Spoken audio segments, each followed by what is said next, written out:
కావ్యక్క Australia నుంచి ఇద్దరు top ప్లేయర్లు మన దగ్గర ఉన్నారు. న్యూజిలాండ్ నుండి ఒక మంచి ఆల్రౌండర్ మన దగ్గర ఉన్నాడు. సౌత్ ఆఫ్రికా నుండి ఇద్దరు సూపర్ ప్లేయర్లు మన దగ్గర ఉన్నారు. శ్రీలంకలో ఉన్న ఏకైక టాప్ ప్లేయర్ మన దగ్గర ఉన్నాడు. అట్లనే ఇంగ్లాండ్ నుండి ఒక ప్లేయర్, వెస్టిండీస్ నుండి ఒక ప్లేయర్ ని తీసుకుంటే మంచిగా ఉండేది కదా.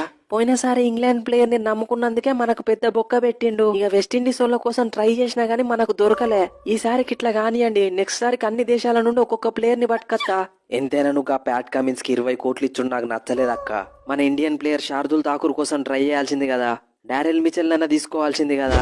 భూవి ఒక్క ప్యాట్ కమిన్స్ కి 20 కోట్లు ఇచ్చిందే నువ్వు చూస్తానవు. శ్రీలంక టాప్ ఆల్రౌండర్ వాణిది అవసరంగాని 1.5 కోటికే పట్టుకొచ్చిన. World cup hero Travis Head ని 6 కోట్లకే పట్టుకొచ్చిన. నీకు సపోర్ట్ గా బౌలింగ్ చేయడానికి మన ఇండియన్ పేసర్ జయదేవ్ ఉనాద్కత్ ని 1 కోటి రూపాయలకే పట్టుకొచ్చిన. ఒక దగ్గర తక్కువ పెట్టినప్పుడు ఇంకో దగ్గర ఎక్కువ పెట్టాలి. మళ్ళా దుకాణంకి పోయి సబ్బులు కొనుకొచ్చినంత ఈజీగా ట్రోఫీలు పట్టుకొచ్చే ప్యాట్ కమిన్స్ కి ఎంత పెట్టినా తప్పు లేదు.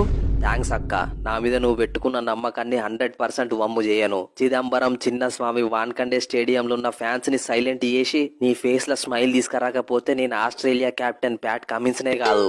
Thank you Cummins, thank you. ఇన్ని రోజులు మమ్మల్ని ఓడించి పైశాచికానందం పొందిన ఈ టీమ్స్ కి నువ్వే గుణపాఠం చెప్పాలి. జై ఆరెంజ్ ఆర్మీ.